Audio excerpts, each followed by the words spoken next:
Hello and welcome to Express Drives. Now we have seen this season that there's been a lot of launches of the three-row vehicles. Now honestly speaking, may it be the MPVs, may it be SUVs, there's just been a lot of these launches. Now it can even be a mid-size SUV, but today we're going to talk about a full-size SUV. That's right, Jeep has decided to enter this segment. Now it is definitely based on the Compass, but it is a lot more than just an extended version of the Compass. It obviously offers a lot more space so that it can accommodate the third row. Now, it will take on the segment leader and the favorite Toyota Fortuner, and along with that, it also takes on the MG Gloster. And if you are looking at just a petrol option, then there is the Skoda Kodiaq. But keep in mind that both the Meridian and the Kodiaq are monocoque based, while the Fortuner and the Gloster are ladder-on framed. So we're going to find out if the Meridian with its Jeep DNA is going to disrupt this segment. We will take a closer look at what are the distinctive features the Meridian offers.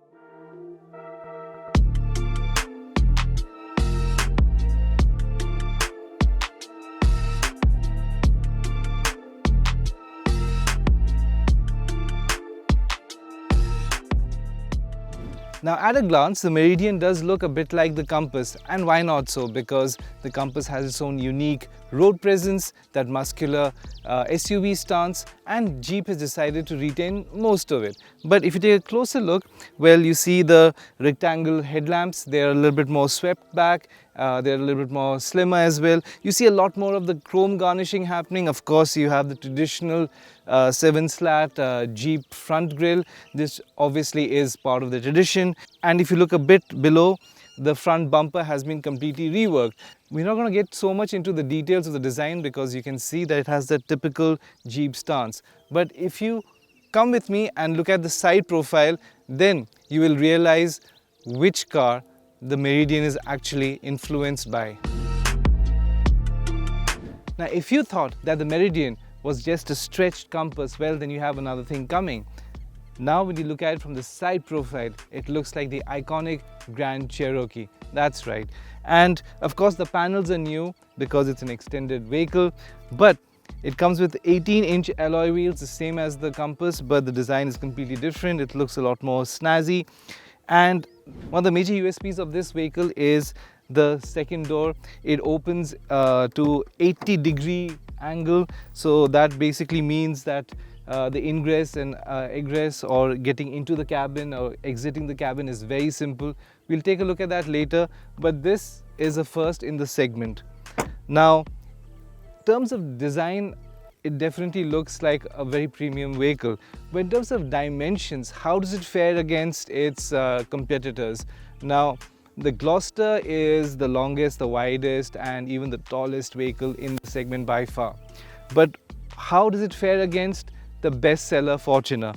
Well, apart from the Fortuner's colossal height, it actually is more or less at par with the Fortuner in terms of only, I'm talking about dimensions. How is it inside? How is the space management? That's a different thing altogether. Now let's take a look at the rear, because that again is a very unique styling that the Meridian comes with.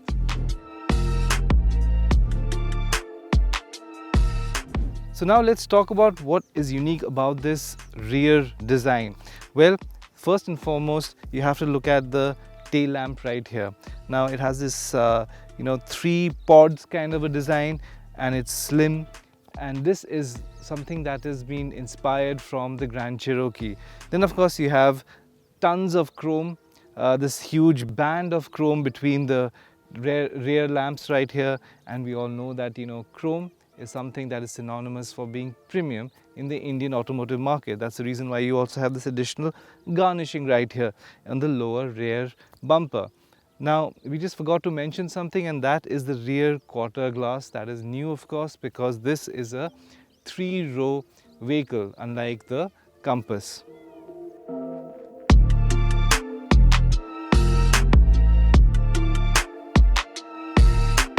Before we fire up the engine, we take a quick look at the features available in the cabin. Now the Meridian is available in two variants, the limited and unlimited. We are driving the top trim, the unlimited version.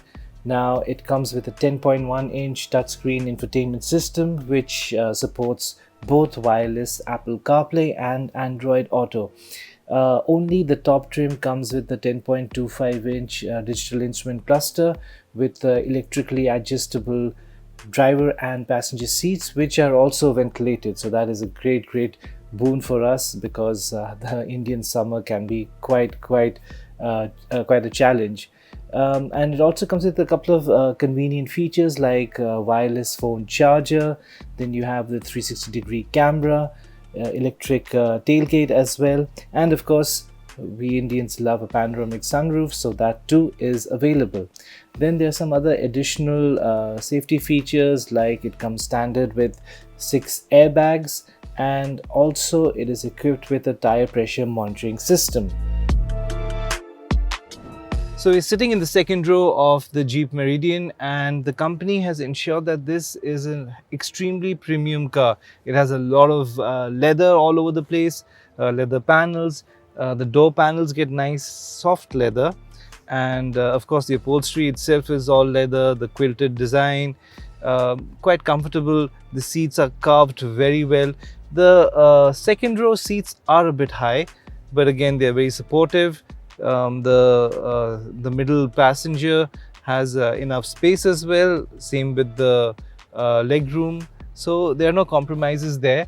But it does come with a massive panoramic roof, and that is the reason why if you are like over 6 feet and above, you might have a slight issue with the headroom.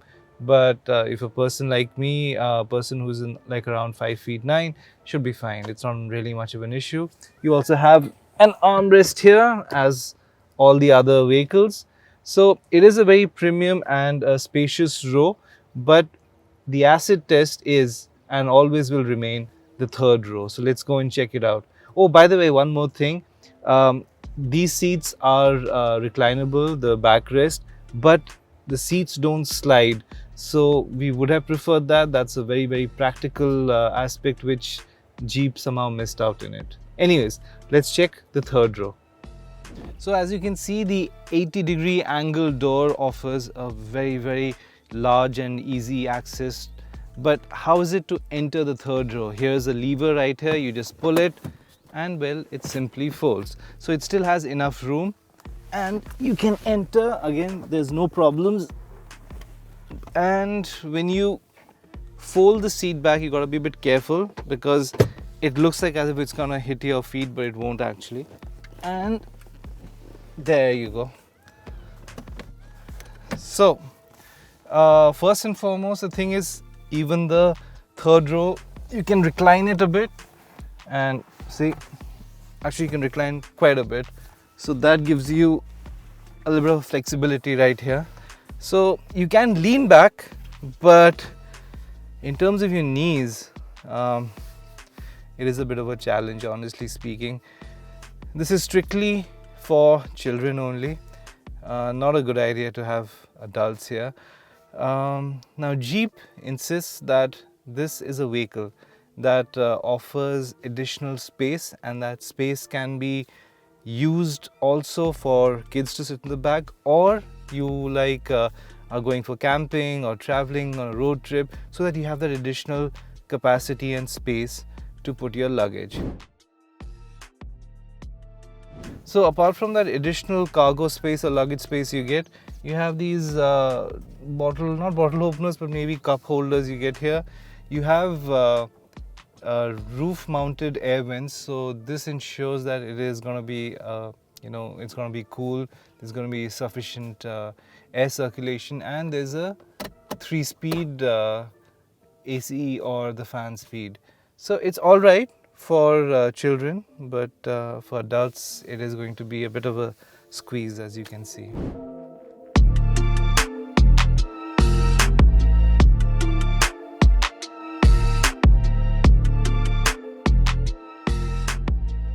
The Meridian's only available in the diesel 2-liter engine, which churns out 168 bhp of power with 350 Nm of torque.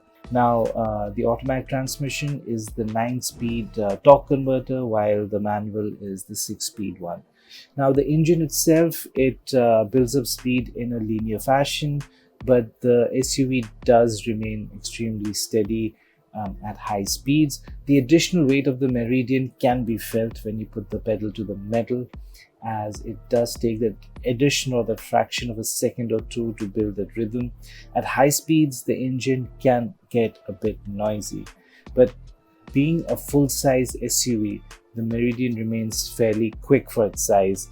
According to Jeep, it can do 0 to 100 in 10.8 seconds and has a top speed of 198 kilometers per hour.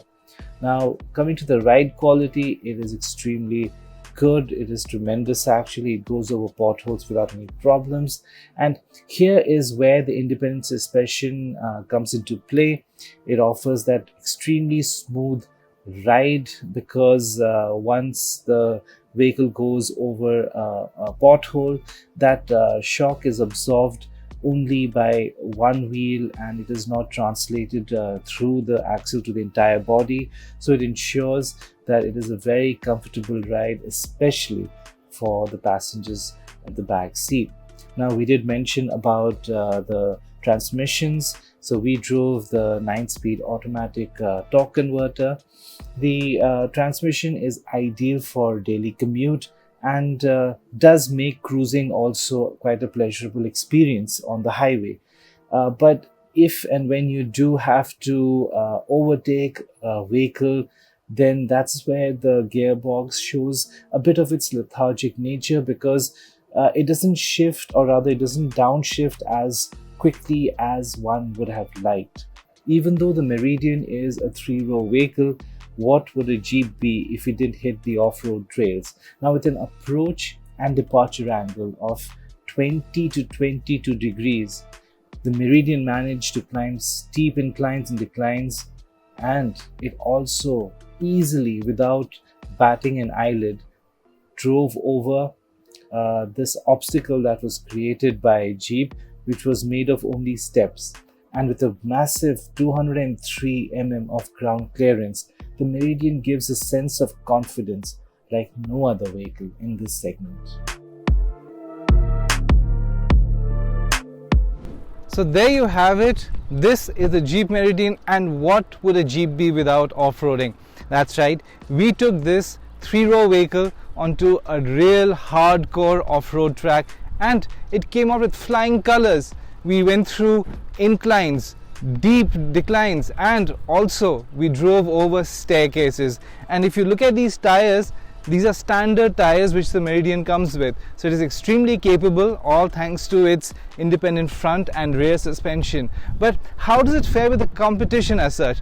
Well, it is not the most spacious car in the segment, but it still has tons of space. Yes, the third row could have been a little bit more spacious, but well, you can always pick and choose a lot of things in terms of the luxury aspect, the leather upholstery, the leather layers, and the touches and the soft premium touches, all up to the mark.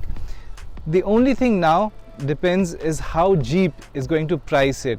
And we really hope that they price it below the segment leader, because that is how they can disrupt the segment. And on top of that, this car has a local component content of 82%. So we are hoping that this car is going to be attractively and aggressively priced.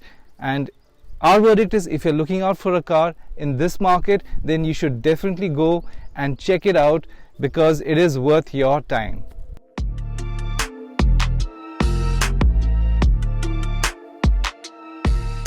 So thank you for watching Express Drives, and if you have not subscribed our channel, please do so. Do let us know what you think of this car, this video, and of course our channel.